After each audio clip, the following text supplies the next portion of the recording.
10 seconds remaining.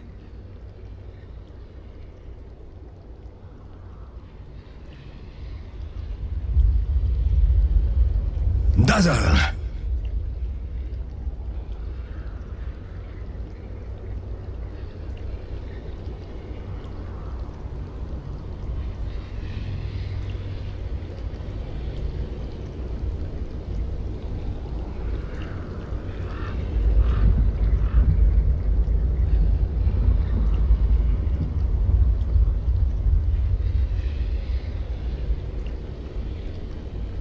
10 seconds remaining.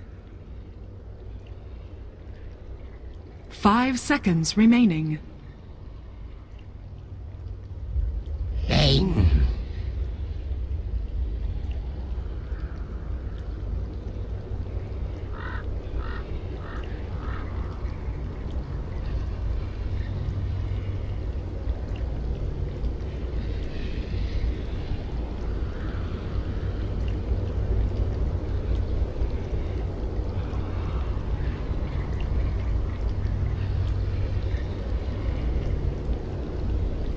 Ten seconds remaining.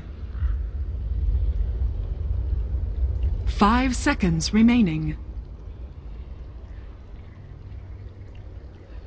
Reserve time. Spectre.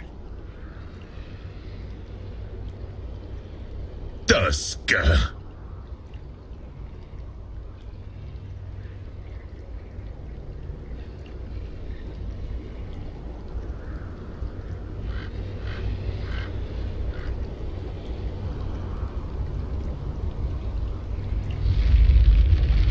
Ten seconds remaining. 5 seconds remaining.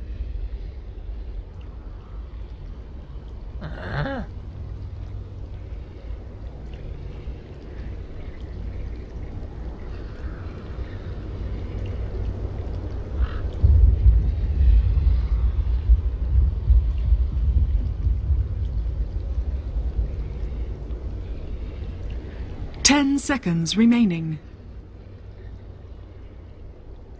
5 seconds remaining.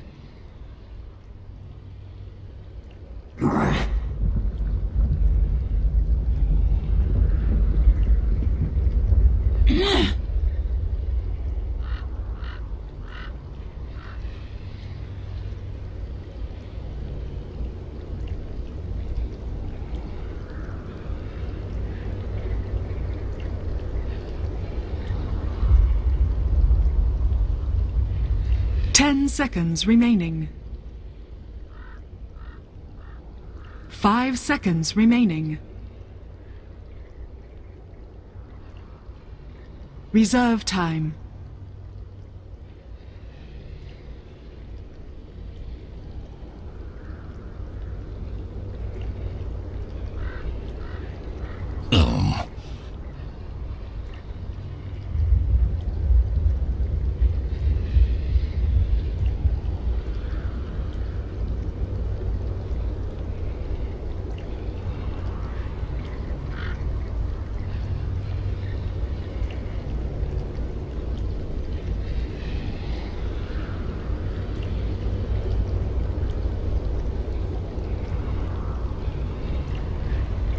Ten seconds remaining. 5 seconds remaining. Reserve time.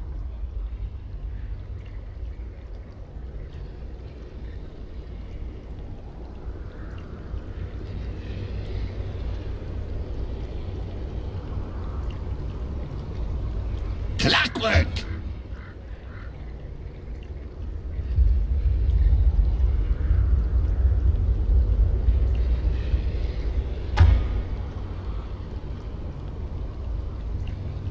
Shadow Fiend.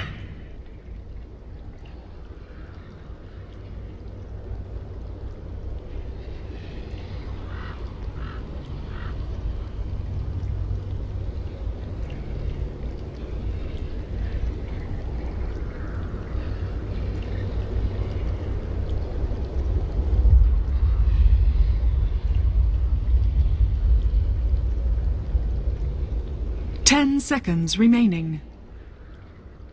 Wind Ranger at your service.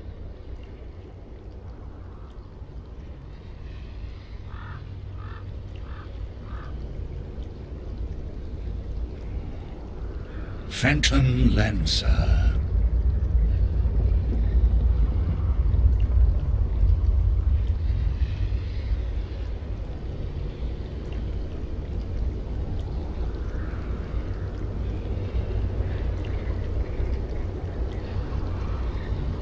Ten seconds remaining.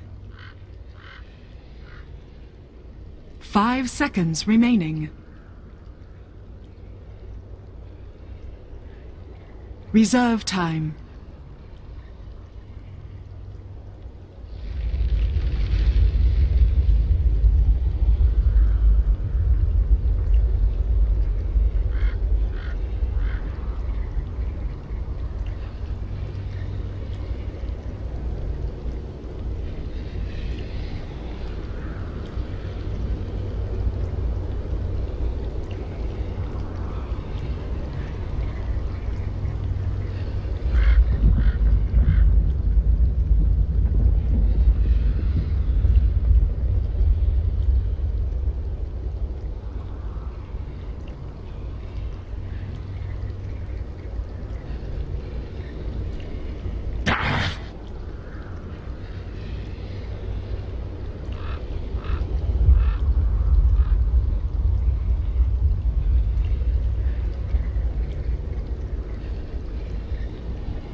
Ten seconds remaining.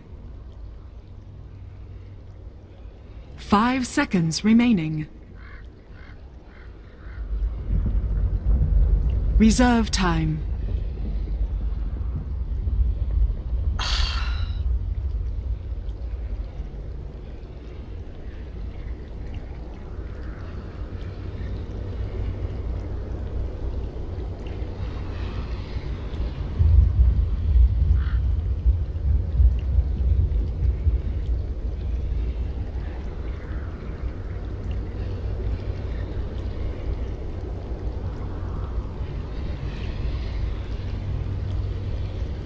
Ten seconds remaining.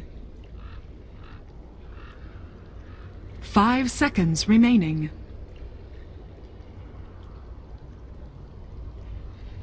Reserve time.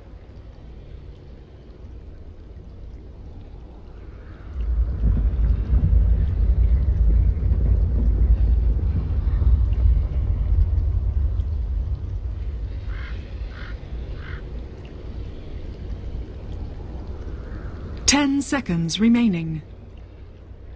The sack.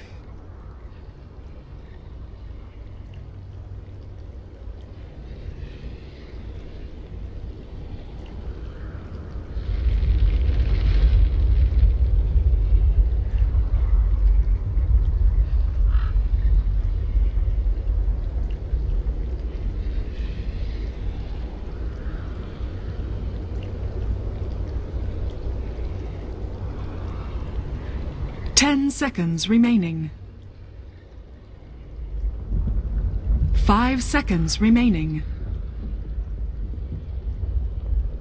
Omni-Knight.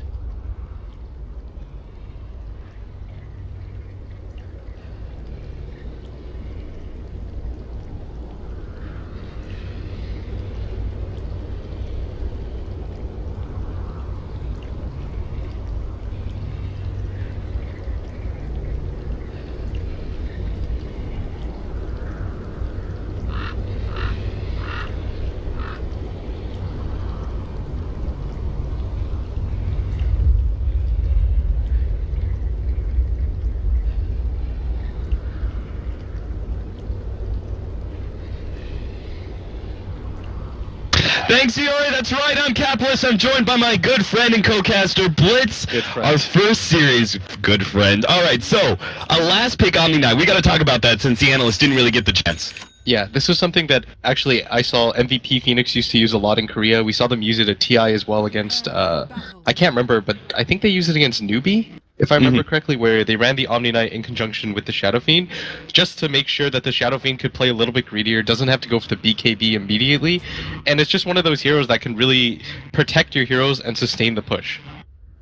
Alright, so we're going to start things off. Ooh, Team Secret actually going to be going for a 5-man smoke here into the enemy jungle. See if they can get that early pickoff and perhaps get our mid laner an early start here. The other side we want to talk about is the Spectre pickup. Spectre's been a really popular hero so far in this patch. Feels like one of the big winners of the patch changes.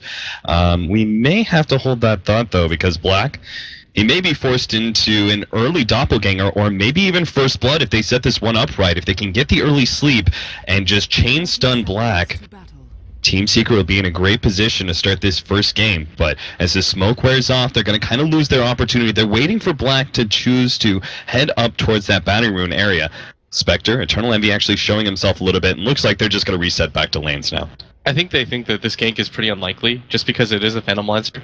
They know that Black is a good enough player where he's not going to skill yet, and I think once he just pops Doppelganger, yeah, smoke's wasted, you probably waste a few abilities, and you can't really afford that, so it's better to just reset the lanes and make sure that everyone's in position. But for me, the mid matchup is going to be really important, just because we've talked about it in the past, and a lot of players said it at TI as well. Like, if Mushi gets a really good start, if he's able to get the mid lane snowballing, Fnatic is really hard to stop.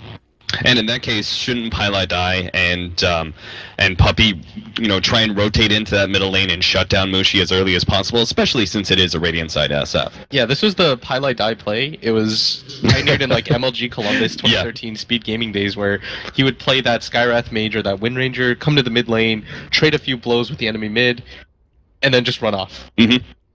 And it's even more annoying when a Bane, because all he does, he just runs forward and enfeebles you. And an SF, who already has such terrible starting damage before you get any souls, he has nothing. But you could see what Mushi has already done. At level 1, he goes for the early Shadow Races. This is obviously a necessity against Bane support. Yeah, when you know that once you see the Bane, Mushi waits his skill. He's also going for a fast bottle, so going for this build is probably typical anyways, just because he knows that it's more likely that a support will come from Secret, and he doesn't really have a support that can counter that. Yeah, Dazzle's okay, but what does he actually do when it comes to trades? Right. At a level 1 Shadow Raise, it means you're going to be burning through a lot of early mana, right? If you're having 30 of your 40 damage being taken away, you have to raise for every single hit, essentially, and that's going to be burning through mana very rapidly. So that quick bottle is really going to help out in that sustained CS war.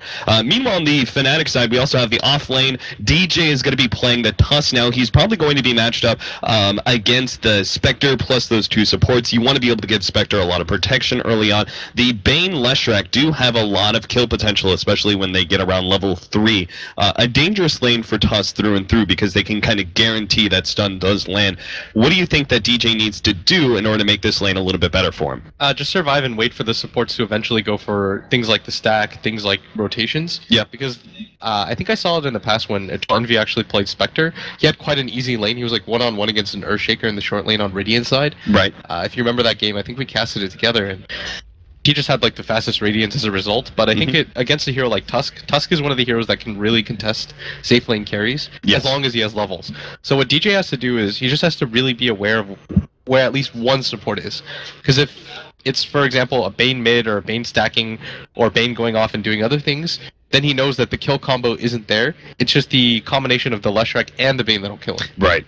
And you could see with the kind of aggressive wards that they set up, not only did they throw down an early counter ward in order to block out the pull, but also the ward above the camp that doesn't actually block, but just gives them some good vision, information on those supports and whether or not they're attempting to pull or actually rotating into that middle lane. Now, both offlaners here, and this is a very interesting mechanic, a part of the offlane that's pretty essential for many offlaners right now, especially in a previous patch, which is being able to block your creeps. Both Tusk as well as the Clockwork can pull that off. Tusk obviously needs to go for his Ice Shards. You can see DJ chose not to go for this route. It's a little bit harder on Radiant's side and not as effective as Clockwork has on the Dire side, but Misery's already doing that block, though. He's not going for the break the cog and push them into the trees. He's actually just trying to stall this up. I think that's because Puppey's actually joining him in lane in the beginning. What do you make of this? The decision to have their early presence in the offlane? I think it's mainly just because they're pretty greedy supports on the side of Fnatic. The one thing I really kind of dislike about Fnatic's lineup is the pure lack of disables that they have. Like, this is just going to be an overall greedy lane that they're going to be playing. Like an Omni Knight can't really trade 1-for-1 against anybody, especially when the Leshrack's there. And Phantom Lancer especially is a hero that needs to snowball because he has to get ahead of the Spectre as fast as he possibly can. Because when it comes to teamfight contributions, the Haunt Radiance is just going to be so much more effective than Black coming in with Boots of Travel. Right. Pylai, because he chose to go for that early and feeble, is not really going to be effective at all against the Tusk. So Tusk can actually play really far forward, especially knowing that the Leshrack is at this bottom lane. So again, giving the Tusk a lot of space, it feels a bit dangerous. Now, Tusk isn't one of those offlaners that gets really powerful at level 6 necessarily. Other offlaners are very dependent on it, like Clockwork. He can actually rotate early, but if he gets just as easy as like level 3, level 4, he can actually either put a lot of pressure on the Spectre or maybe even rotate into the middle lane. Alright, so they rotate the Omni Knight up, which I think is the right decision because an Omni Knight's not going to be able to protect your Phantom Lancer whatsoever against that dual lane. Because what does he do? He heals once and then you're out of mana. It's better to just make sure that DJ has an okay time. But Bane has pretty fast move speed, 315 base. It should be pretty hard for Ohio to catch up, which is why he wants the DJ aura. Yeah, slowing down Pylai, and they're going to get a lot of right clicks out on him. Unfortunately, no early Orb of Venom, but still bringing him down to about 200 HP and not going to commit any further, looks like. Ohio is actually going to draw a little creep aggro onto himself, but that's about it. If he was level 2 there, they actually would have gone first blood. Yeah. Either of them were level 2, actually, but this just kind of shows you that the Spectre pick is going to be a little bit greedy, but still a lot of the focus is on the Bane, so this is kind of a net win for Secret overall in this top lane. And it's this bottom lane right now where Black's struggling really hard. Misery is already up to 8 CS, double what Black has right now. Weehaw challenging Mushi actually does get a good shackle shot. Puppy's on his way with the Invis Rune. Will be able to get the lightning. Can they commit further? They do have a level 2 power shot, but Mushi is already bottled up significantly, so unable to commit to the kill any further. And Puppy perhaps going to rotate all the way up to that top lane to deal with the dual lane aggression of Fnatic. He has to right now because they're starting to realize that this dual lane is going to cause some issues, and Pylai Dai eventually wants to get out of here, wants to be able to stack and pull, and actually gain some levels for himself, and so he's actually going to rotate up top. You could see even Misery as the offlane Clockwork did get his early level 3 and went for the 2 levels of rockets, and he's actually spamming that up there towards the dual lane, just trying to put pressure there. But they found Puppy now, but they need to start backing up. They don't want to challenge all 3 of them without the level 2 of the Omni Knight. Without the heal, they really lack a lot of that kill opportunity. So they just get chased out of lane a little bit. Nothing major. Oh, the snowball. Now they're going to go on to Puppy, slowing him down. He has no support behind him, but a nice double stun might be able to give him the space necessary to get out. Eats through the trees, blocked up by the creeps very slightly, but he's staying just ahead of that DJ Nor until second level of Ice Shards. Tracks him in, and that's going to be the first blood. DJ picks it up. A nice TP out from Ohio, but DJ, he's probably going to be caught here. Pylai Dai chasing down. DJ actually gets a good amount from his healing salve. Brain Sap puts a stop to that one, but he's just going to buy a lot of time at this point in time, unless, well, Puppy's going to TP into the tier 2 tower, and he goes for the stun. Will be able to land it, and DJ will fall. So some revenge for Puppy, but still, the critical first blood does go the way of Fnatic. And at the same time, the Tusk just completely tries to buy out, grabs his boots now, and this lane just gets a lot more dangerous. Unfortunately, because it is a Spectre, Eternal Envy can't really afford to leave the lane to help out the rest of his team. And I kind of agree with that decision because it's going to be hard for him to get farm against this type of dual lane, and so it's important for him to just get it where he can. Misery, though, is probably the biggest winner of the laning phase so far, already up to 18 CS. Talk about when it comes to levels, usually that's all you need as an offlaner, but he also has the last hits to couple with it. Yeah, so we may be able to see maybe an early Blade Mail, though I'm not sure how effective that's going to be. Really, it would be best against the SF. The rest of the team feels a little lackluster. What other items would a Clockwork go for with this kind of early lead? You can go for the Force Staff. I think it's actually quite decent when you're playing against this many heroes that can just burst you down. Yeah. For example, if the Omni just repels the Shadow Fiend and you hook and Blade Mail onto him, it's kind of a wasted item. Yeah, whereas completely ineffective. You get the Force Staff, then you can kind of play the kite game, like force the SF into the cogs, make him waste his hits and his repel charges, or his repel timing on trying to break out of the cogs. But right now, both the laning phase is going to be relatively passive until the SF gets at least like half a major item. Right. For him, maybe even the SNY is pretty decent here. Because he knows that he's going to have the repel always for him. And going for the stats, I think, is pretty good here. Because you just want to be able to snowball down the mid lane with your SF having enough farm, enough levels on repel. and trying to stop the game before the Spectre becomes too much of an issue. And even the early Radiance timing won't hurt Fnatic too much just because they have so much sustained heal. You've got the Dazzle, you've got the Omni Knight, you've got SF who's kind of a naturally tanky core with his item build progression. Does he still go for the mech? It feels like because you have the carry PL behind you, that you can afford to go still for that extra heal. Yeah, I think going for the mech is a good idea here too. Yeah. It just depends on what Mushi decides to do. Like, Mushi kind of oftentimes does something that I don't expect, like when he goes for the Blink first on the Shadow Fiend at TI. Yeah, he has some very atypical ideas for some heroes. But seeing as his progression in the middle lane, he's sitting at 22-10 compared to the 23-10 on the Wind Ranger. So SF has finally caught up. That early pressure from both the Bane and then Wind Ranger, I think, is just a naturally good hero to take advantage of that sort of early pressure from a support. Wind Ranger was leading in CS for most of the time, but SF, once you hit level 5, it's pretty hard to shut that down. Yeah, once you hit that level 5, level 6, you get the 3 levels of the Shadow Rays. It's pretty hard for the Wind Ranger to zone out. Unfortunately for him, he doesn't really have any stacks built up, and that's what Misery's counting on right now by going into the jungle, but this will kind of tip them off that Weeha's doing just fine in the mid lane, and they don't have to overly pressure the Shadow Fiend, and Misery doesn't have that hook shot up quite yet, but they have devoted the Leshrac here too, and I think he's just going to go for the swing around the back and set up for this, and if they can burst him down immediately, maybe they go for this and...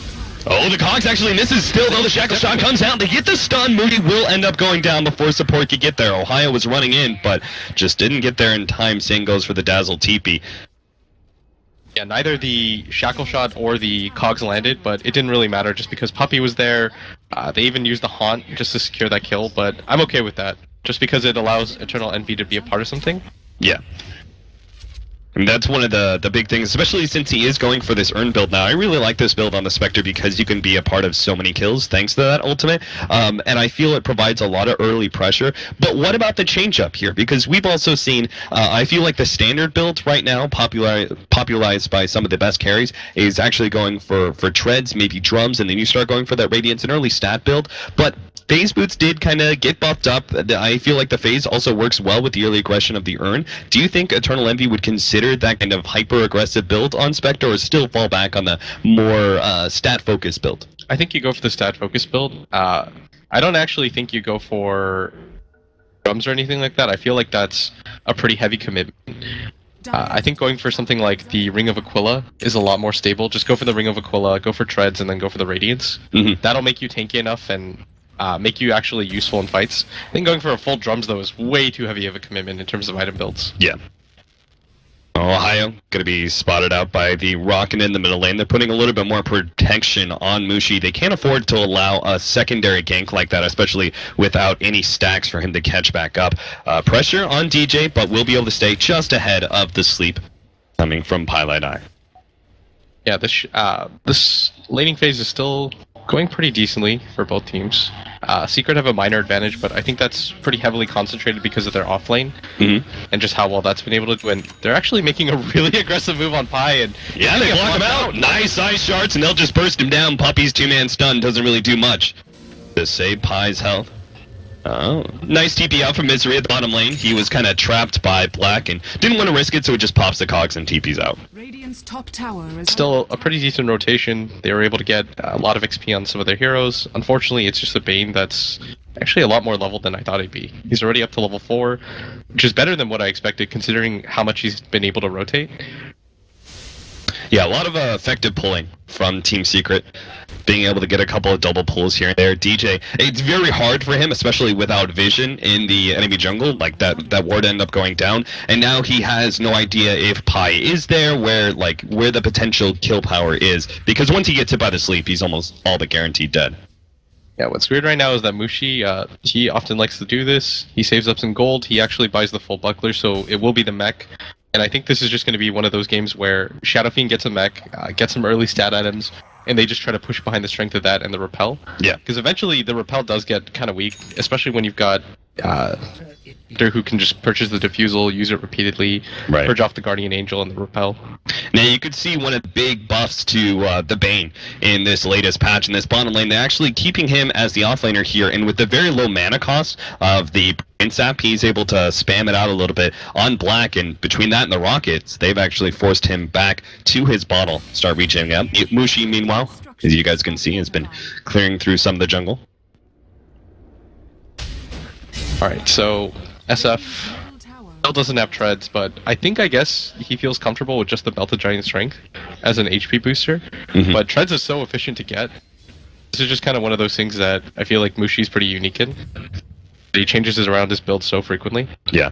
It reminds me of certain Clockworks that I've seen just go for the Belt of Strength and not actually complete treads just for their early stats, and then go for that secondary item like the Blade Mail or Urn.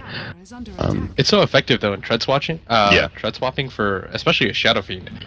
He's got some jungle stacks going for him as well, so there's no real reason not to go for it. This says a lot about the pressure of the early mech, though, doesn't it, Mushi? You know, sparing that extra 500 gold just to be able to pick up that mech a minute and a half faster. Yeah, I guess. But Weeha's doing pretty fine, and they're going to go for the gank attempt on mid, even pushing him back with the cogs. Eternal Envy's going to commit for this too. Yeah, Mushi's very dead with all three heroes right there in the middle lane, and this is where we really needed to be able to have one of those healers behind, but Team Secret just chose the perfect timing to gank up that SF as Ohio was a bit far away at the time, was unable to get that heal repel combo off. I think this ward actually spotted that Net was over here, and even though he has a TP, they believed in their ability to just burst him down immediately. The Omni Knight wasn't in position for that, and it's twice now that they've been able to gank Mushi with those three heroes, and this is kind of a troubling sign just because you wanted your SF to be able to snowball. Like, his mech timing is really going to be what determines push. Nice pick off by DJ in the top lane with the double damage, but he's going to be caught now, especially with Eternal Envy using their Urn offensively. DJ will go down to Weeha. Yeah, and securing himself the last hit with the power shot and getting pretty close to that Aghanim Scepter. And Wind Ranger is a hero that I felt like was going to be really strong in the patch just because she was one of the untouched heroes overall. Yeah. Her Templar Assassin, Ember Spirit, Shadow Fiend were relatively untouched, and those are going to be the heroes that we'll probably see a lot of this weekend. Now, they do, I feel like everything's going really well for Team Secret, except for one thing. They are giving a lot of free space to Black. He hasn't been a part of a single kill and is still almost keeping up in net worth to the top two on Team Secret. That last hit on the tower is certainly going to help out quite a bit. He's got 1,500 gold in the bank. Does he go for the early Diffusal build, or do you think he should stat up a little bit more? I think going for a little bit more stats than this will be helpful, just because most of the heals and stuff like that are going to be concentrated on keeping Mushi alive. I guess it's okay because they've got a Dazzle and an Omni. That's like a two-step protection system. Yeah. But at the same time, they do lack a little bit in damage, so maybe going for the Diffusal early wouldn't be a terrible idea. A three-man smoke up. Fnatic gonna head their way into the middle lane. Now, this pick-off on Puppey isn't going to mean much, especially if they dive in a bit too deep into the tier 2 tower. Burst down Puppey. Weeha gets a good shackle shot onto Ohio, but he does still have his ultimate, and there's no mass rotations out from Team Secret. They had the Spectre ultimate up, but it seems like some of the other heroes just weren't ready. Misery's a bit low. Now they're going to pop it going to Mushi. What a great shackle shot. The Shadow Great comes in just in time, but Net does go down. Mushi just turns around and does as much damage as humanly possible. Will be able to get Pi before he dies to Eternal Envy. Now DJ going to be tracked down by EE as well as Misery, and DJ is going to fall as well. A 3-for-1 exchange. Note the heal turnaround. Maybe DJ can actually get out just ahead of the power shot. Eternal Envy still trying to get those right clicks in. Ohio's going to be slowed down on the right-hand side. They finish up the Tusk, and now Black's here to try and save Ohio next, but the shackle shot latches on to Black. Now he's going to be in some trouble. Mana, he's going to go down. No mana from Ohio whatsoever to turn that around. Snowball comes out from DJ, but it might just be a bit too late. Eternal Envy does get bursted down. Ohio brings the purification to full just to be able to get that kill, but it cost them a buyback and 4 different heroes in the process. They had to commit so much for that mid-engagement, and I mean, Team Secret are just playing around the haunt so well. Eternal Envy does go for just the Aquila drums build, or the Urn build, and forgoes the drums, and he's pretty close to his relic now, just 1k off from that, and that usually just means he's going to farm out the jungle, go for the Radiance, and Fnatic still haven't really gone for that Death Bullet yet, and I think that was just a little bit too greedy from Mushi.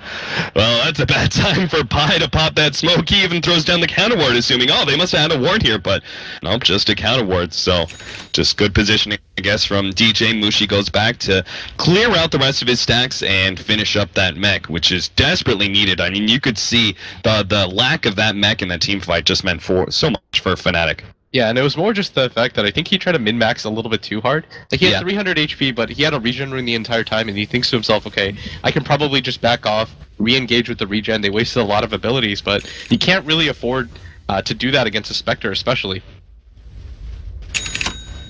Hard time, 6-8 right now, 15 minutes in, and Team Secret have taken an early lead in this game one in the best of three, a 2,000 gold lead and 1,500 experience. Fnatic do hit a certain swinging phase though in the mid game, right? Because they have these double healers, especially Ohio's Omni Knight, which I feel like is a little bit greedier of a support pickup. They will be quite the powerhouse going in about 20 minutes between the mech and the double healers. Yeah, you want to just be able to use the mech. The advantage that you have in all these healers, that the problem is that you don't have the most mobile cores outside of Black playing the Phantom Lancer. So when it comes to the ultra late game, yeah, you might be in some trouble just because of you're playing against a Wind Ranger, a Clock, and a Spectre.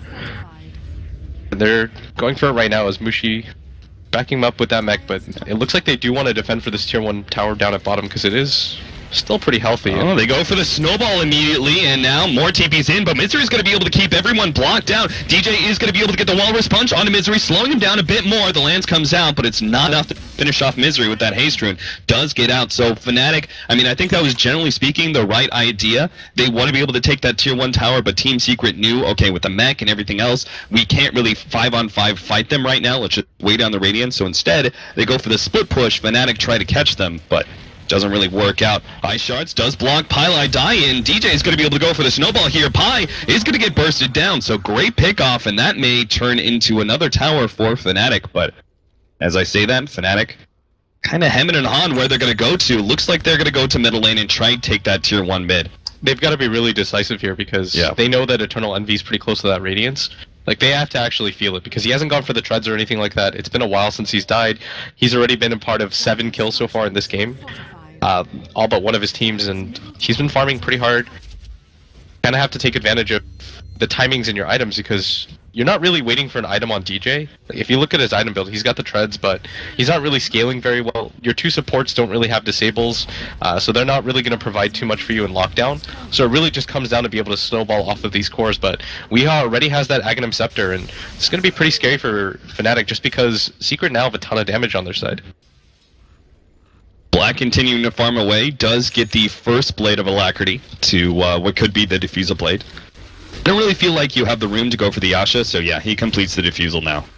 I think you have to, because if you look at the builds, you are going to get pretty far behind once the Spectre has a Radiance. Yeah. And when it comes to team fights, it's going to be pretty brutal, so I think they just have to scale as fast as they possibly can. But Secret are just playing the waiting game, only losing all their outer tier 1 so far. Like, they can still give up all their outer tier 2s if they want to, and they'll still be in okay condition.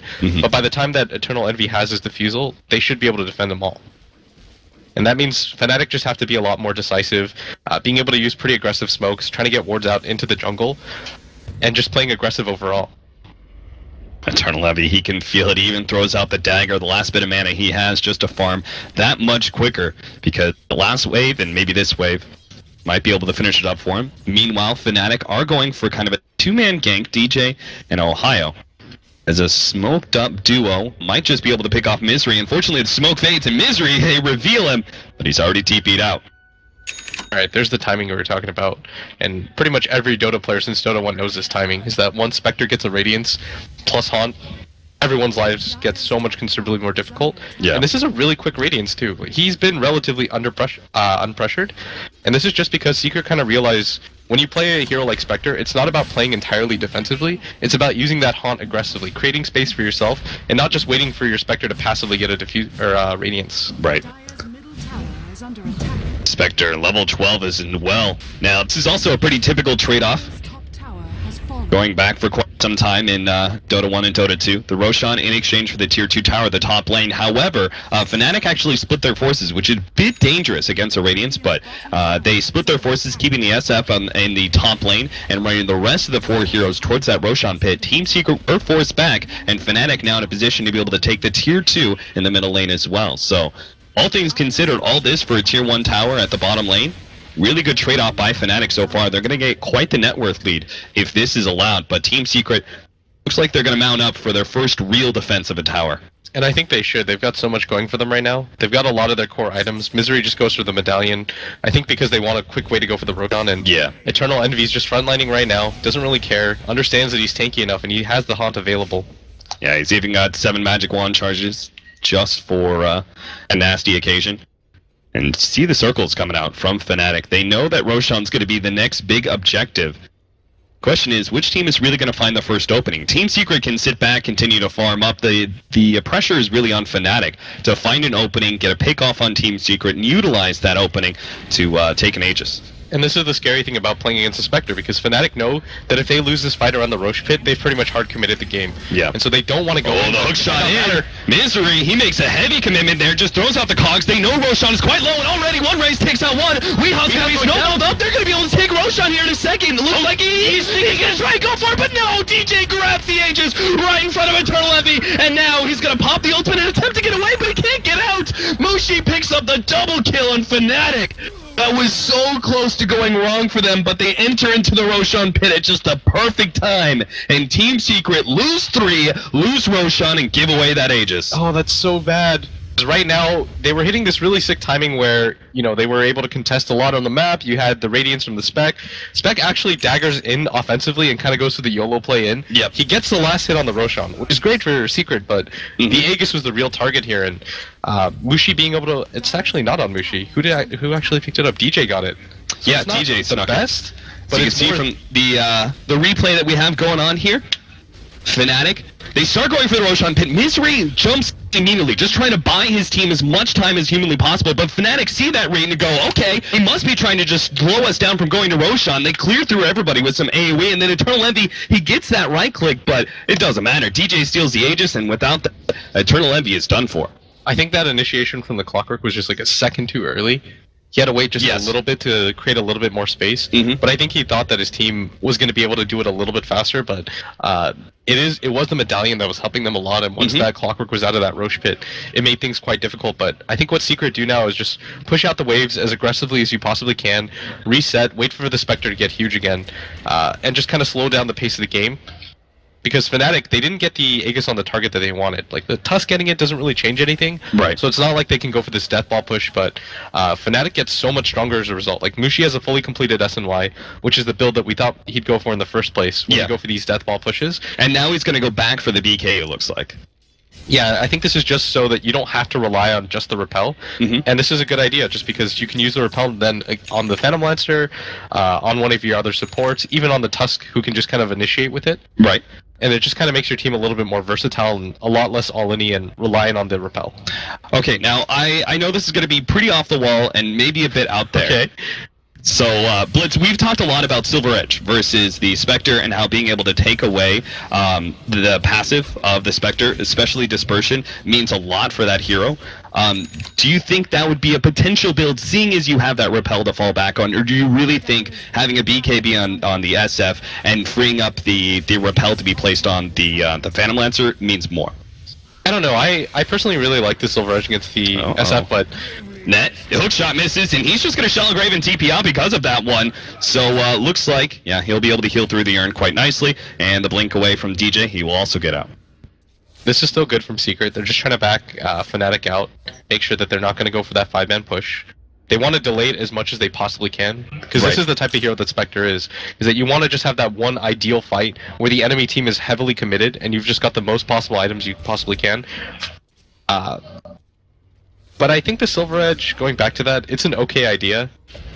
Because Dispersion helps so much in Secret. They're going to get caught out here. Yeah, Weeha's going to be the target of the snowball. DJ will be able to follow that up with the Walrus Punch, just slowing him down for the Lance to catch up. Weeha's trying to get away with his win run, and everyone's just abandoning Weeha to his fate. They know he's caught. I was going to say, Team Secret are very far forward here, despite the fact that they don't have the Spectre ultimate. I felt like that was maybe just a bit too much aggression from Team Secret, including that Roshan attempt. Like, I felt like it was just a bit much from them. Mushi maybe caught out here. Misery going to start taking him down with Battery Assault. They do not have a Fiend's Grip, which is a big downside. Meanwhile, Puppy on the right-hand side, he's definitely done for as DJ finds himself another double damage rune, and he has very rapidly just climbed in farm ever since he stole that Aegis, picked up the Blink Dagger, and now he's got another 1,500 gold behind him.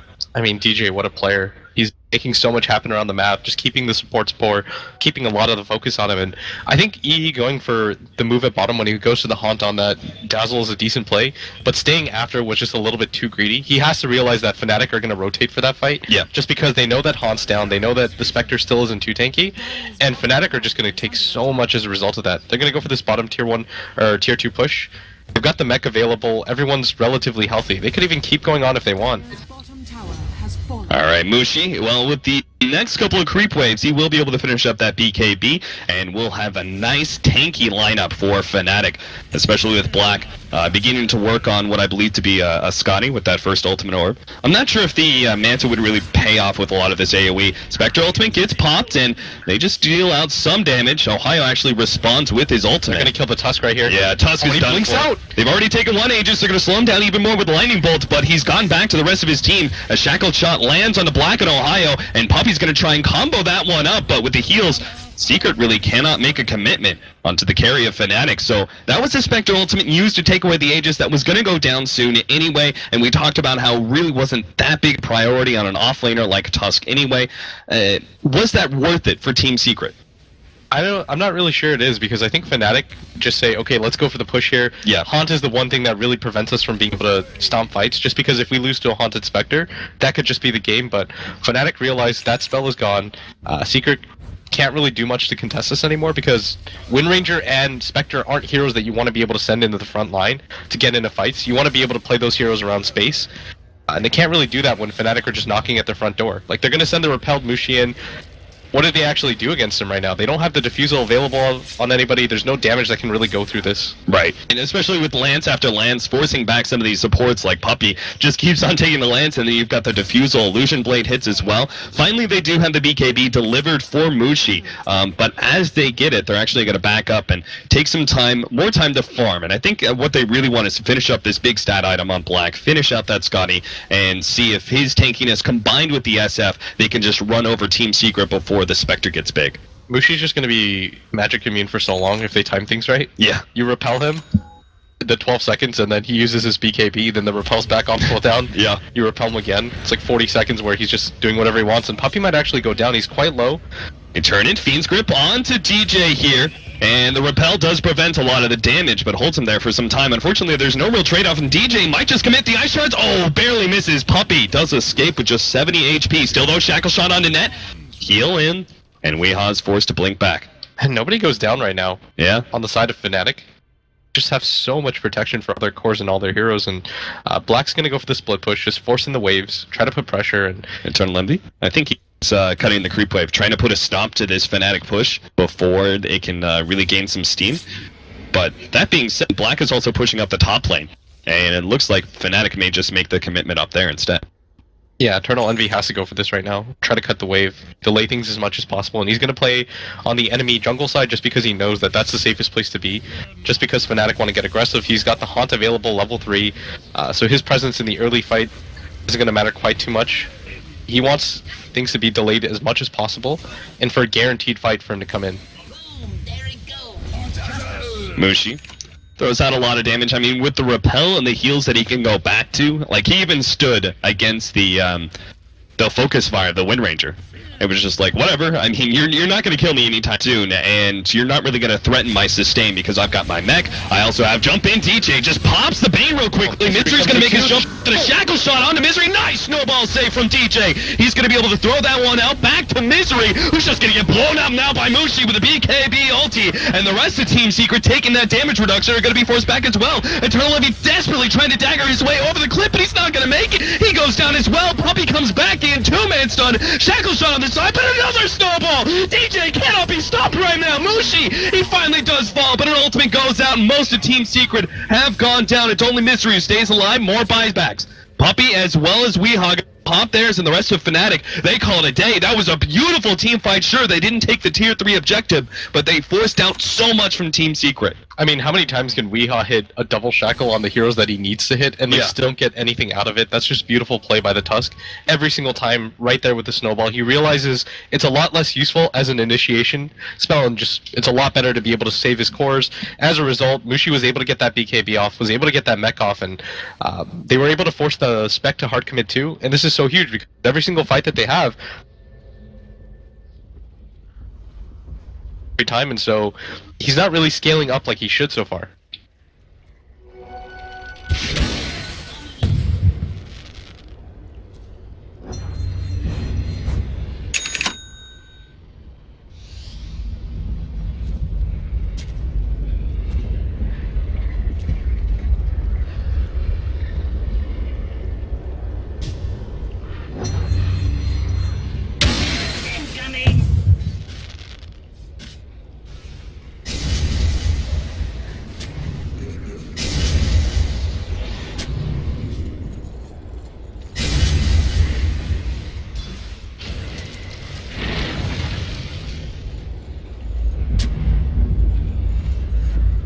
And we have a 10,000 gold lead for Fnatic, a 7,500 experience lead as well. Both of those leads aren't really out of the realm of possibility in terms of being able to come back. Oh, Team Secret, they're making a smoke initiation here. The Spectre ultimate goes off. Ahoyle's going to be grabbed. Fiend's grip, but a Force Staff might just be able to save him. Shackle Shot's going to be able to lock him down as well as Fnatic. Net goes down. They have lost both of their healers, and Black, he's actually slept up right now. DJ's going to make a beautiful Ice Shard to block the rest of a Team Secret out. Make sure there is no pursuit, so it's just the two supports. But it's still a win for Secret as they manage to draw out this game a bit more. And Roshan, I mean, beautiful timing for them. Roshan is up. They're going to go straight into the Roshan pit now. Man, this Weehaw, every single time with the Shackle Shots. Like, he manages to get it off on both the Dazzle and the Omni Knight. That's been pretty absurd this game. Oh, the Sigil, and they have one buyback. That's from the Dazzle, and then they also have this Sigil slowing them down. Team Secret can't make the commitment despite the two-hero advantage that they were supposed to. Dire's middle tower is under attack. Worry about it at all times, because once that Haunt's down...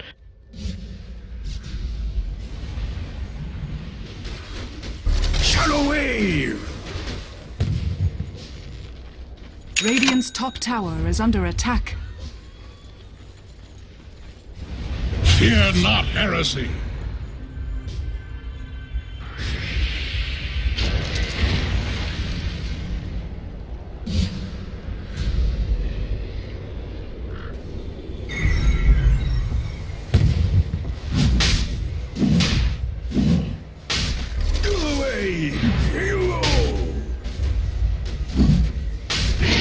Roshan has going.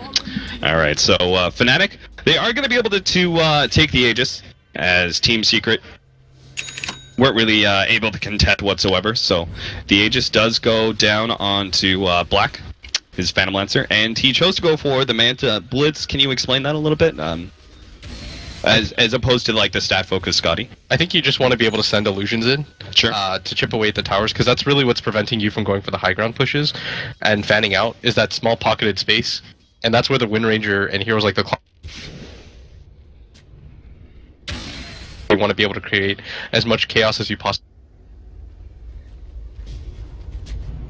And then your doppelganger and illusions up every 10 seconds, and the Manta's been really buffed for.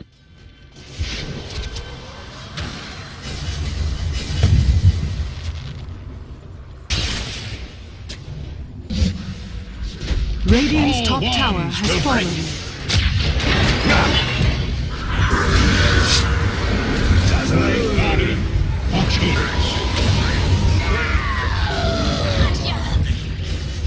Radiant's top tower is under attack.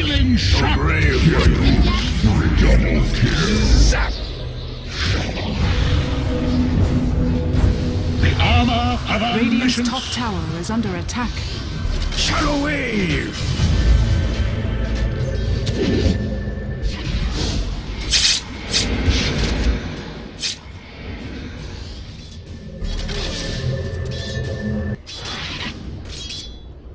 Radiant's top tower is under attack.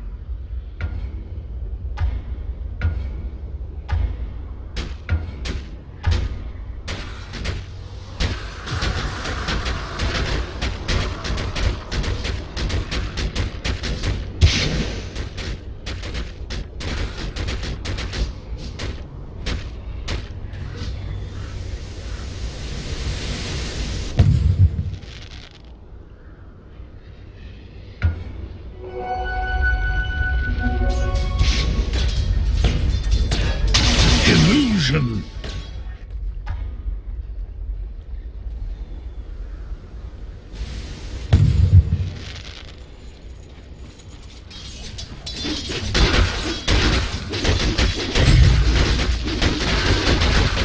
Even 3,000 gold lead there. Black keeping that bottom lane going. Top lane DJ is actually going to be able to find Pylite Die. Glimmer Cape. Oh, he's trying to get away from that sigil, but it's just slowing him down so much. He pops the Brain Sap in order to get a little bit of extra HP, but it doesn't matter. Oh, the Fiend's Grip actually goes down. Puppy's going to come in, stuns it up, throws out the lightning. They will be able to get the kill onto DJ before Pylite Die goes down. A fast push now coming out from Fnatic. They see a small opening here. Well, they'll be able to get some damage onto that tier 3 tower. Might even be able to finish it up before Secret have their defense. Shackle Shot goes out, doesn't latch to anything. Mushi does get his heals, while Black is now in the front lines with that repel, bravely challenging Weehaw, pops a doppelganger. The glyph went out, and Fnatic, I mean, another small window that they were able to chip down that tier 3 tower, but no real hard commitment. At the same time, you get a tier 2 on Eternal NB. He has that Diffusal Blade up, 2,200 gold on him, and you just need him to be able to scale as much as you possibly can right now, just because that's all you really need. Like, your spec just has to get 6 slotted. You can start defending these pushes pretty easily. The Shadow Fiend will eventually drop off just because he's gone for all of these mid-game items that don't necessarily scale very well, which is why he's going to go for the Butterfly now. Realizes the situation that he's in. The high ground pushes still aren't necessarily there, even with the Aegis advantage that they have. Right. And forcing the buyback.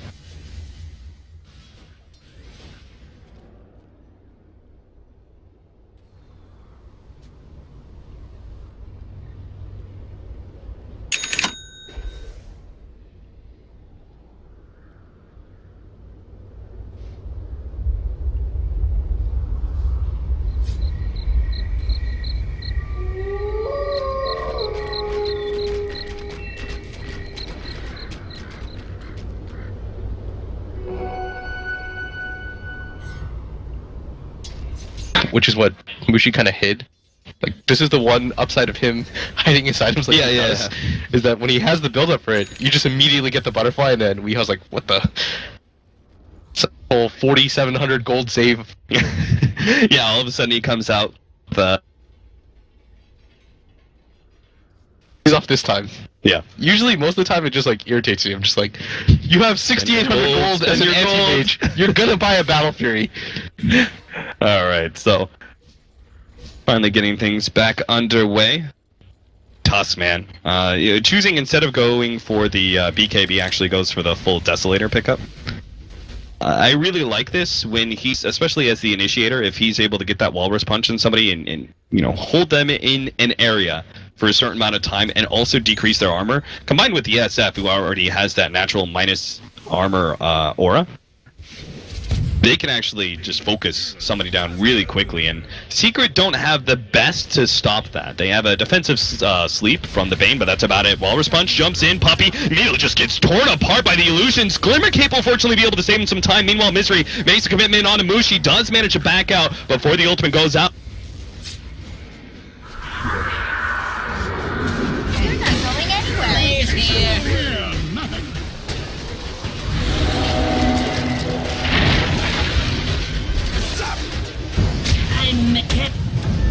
I'm still under warranty.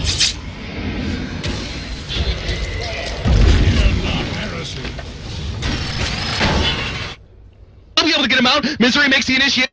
Back in the background, will be able to lock down a couple of heroes, but the snowball right onto him. He will be focused down nice and quick. Almost a full Fiend's Grip goes out. Pylite Die, though, he's just got no damage whatsoever behind him. Now if Shallow Grave goes out onto Mushi, but he's going to be fine. He just tears apart Puppy a secondary time. They have Eternal Envy, and they have Weehaw ready to go, but with the buyback, they've already forced so much, they may just have to give up this melee ranks. They're going to go into Mushi now. Shackle Shot gets laid up, and another great defensive snowball comes out from DJ. The Bane on left-hand side just gets ripped apart by Black.